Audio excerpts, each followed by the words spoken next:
Hey, this is Surfline forecaster Kevin Wallace with your Billabong Pipe Masters forecast outlook. It's effective on a Tuesday evening, December 12th. Got plenty of swell lining up over the next few days. Unfortunately, not the best of wind conditions. I'm going to start with an older satellite image here, actually very cool, of the sunrise over a storm that happened off the Kamchatka Peninsula just a couple of days ago. That's since been moving down towards Hawaii. Never produced super impressive winds. We're right around 35 to 40 knots, some isolated pockets of 45 knot winds, but it did come very close to Hawaii. Also very large and long fetch, so it's going to be producing XXL surf on Wednesday. Starting to see that show on buoy 1 right now, actually spiking on buoy 1 right now, which is a good half-day indicator of swell. As we look to our more broad-angled and current satellite image of the Northwest Pacific, we can see another smaller and weaker load now developing off Japan and the Kamchatka Peninsula. That's going to be setting up a much more modest northwest swell for later this weekend and early next week. It does look like wind's going to be quite a bit better than what we expect the next couple of days, though, so good potential for the event to run later this weekend and early next week. Looking at our wave height animation in the North Pacific, you can see that very large storm just impacting Hawaii now. It's going to peak on Wednesday. The smaller storm up off the Northwest Pacific, or up in the Northwest Pacific, kind of moving away from Hawaii too, which is going to be limiting size.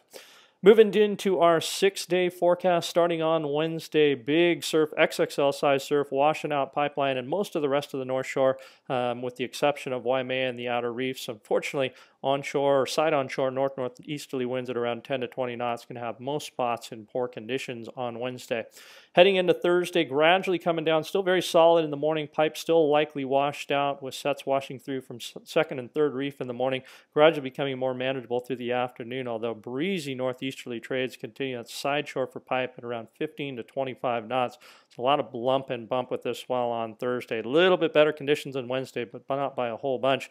And then continued fade in size on Friday as those breezy northeasterly trades continue. So still not the best of conditions really at best. Heading into the weekend, that's when things start to turn around for conditions. Looking at much lighter easterly winds on Saturday, some potential for heavy rain, small surf, mostly leftovers, but much lighter winds. Heading into Sunday is when things start to look better for both surf and wind.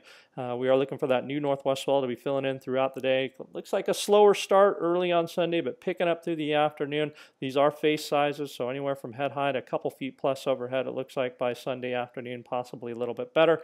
Most likely light variable winds from what we can see right now, probably weakly offshore in the morning and maybe a little bit of a sea breeze in the afternoon. So we'll have to keep an eye on that for local conditions.